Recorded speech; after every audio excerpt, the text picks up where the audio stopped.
morning, everybody, and welcome to the GSM's Pride. This week's a little bit different.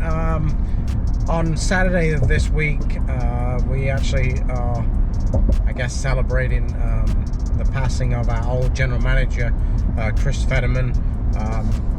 Unfortunately, he would have passed 2 years ago on Saturday, September the 11th. Chris was a absolutely phenomenal leader, great team player, and somebody I really admired and looked up to as a man. He was a Silver Star recipient, and we're going to do a little bit of a tribute to Chris, so check that out.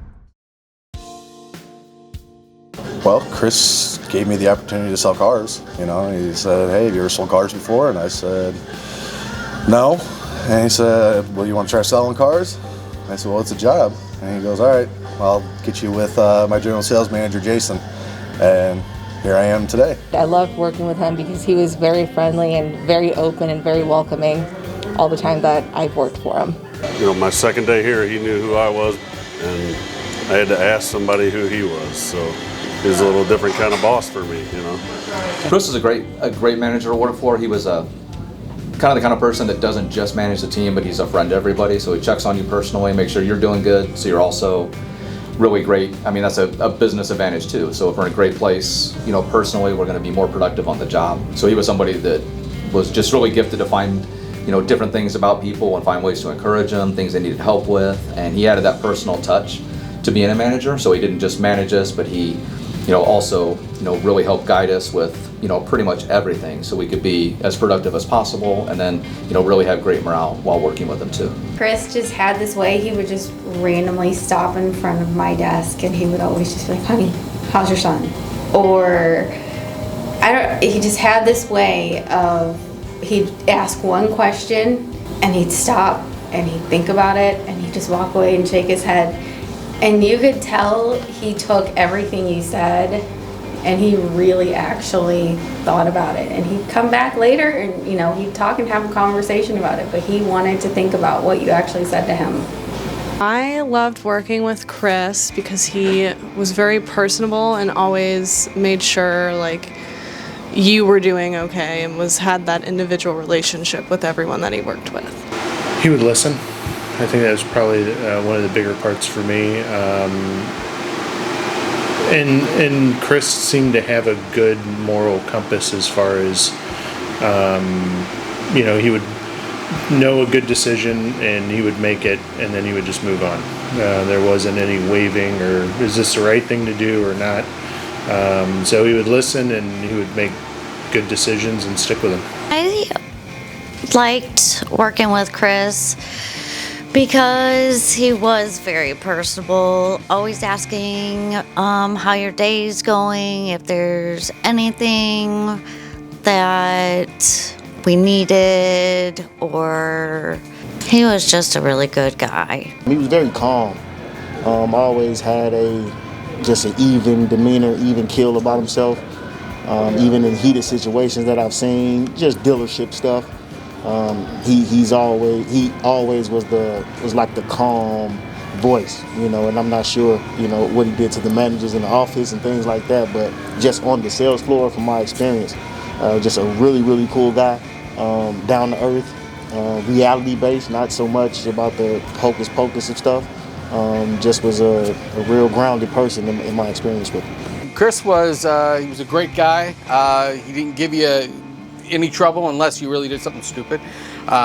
He always had your back, and you know, he let you do your job, and I appreciated that. What I remember most about Chris was his fire and his enthusiasm, his vigor for the deal, and his camaraderie. He was always there to pick somebody up, and he was just a great team leader.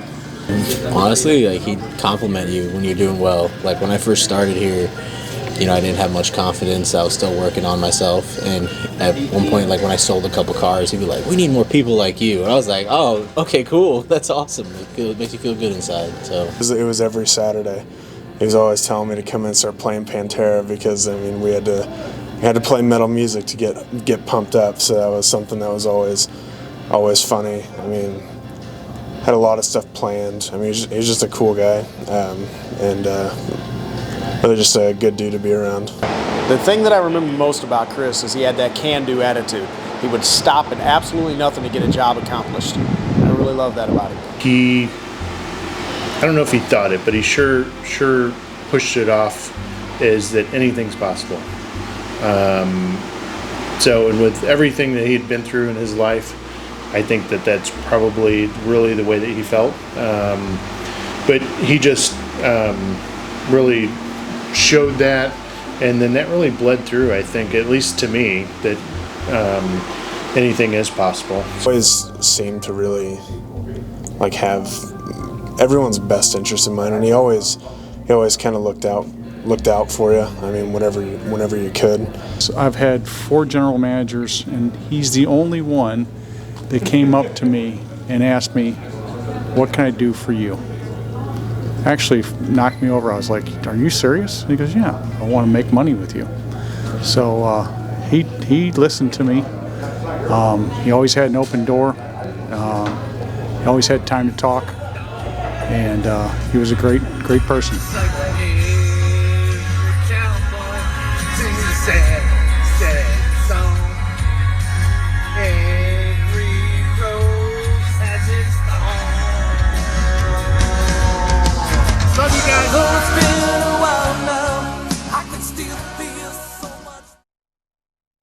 I'm not going to lie, this is kind of a tough one for me.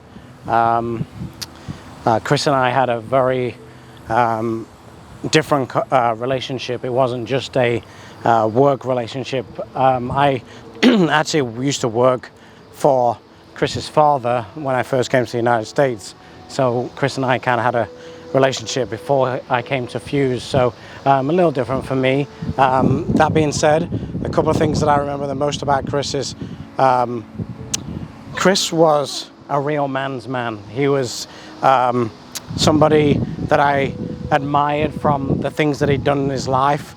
But like most people have already said, he had a way about him to really care about you as a person. He would always check in on you, always make sure that everything was okay with you from a personal standpoint, not just from a professional standpoint. But like a couple of people said, is he really thought about it. He was really a deep kind of person and very mellow about it. Even though, I'm not gonna lie, when Chris got mad, he got mad, and you didn't really want to be around him when he got mad. But he was still he thought about it before it got to that elevation. There's a huge place in my heart for Chris. Chris was a good friend of mine, great leader. So that being said, if I was to say what is the number one thing that I love the most about Chris, is just that he was a real deep down good guy and a really genuine human being. I'll finish off by saying this. I'll never forget you, buddy. Still think about you a lot. Still, always thinking, making sure that Abby and the kids are doing good. But, never forget you. Always miss you, and look forward to the day when we shall meet again.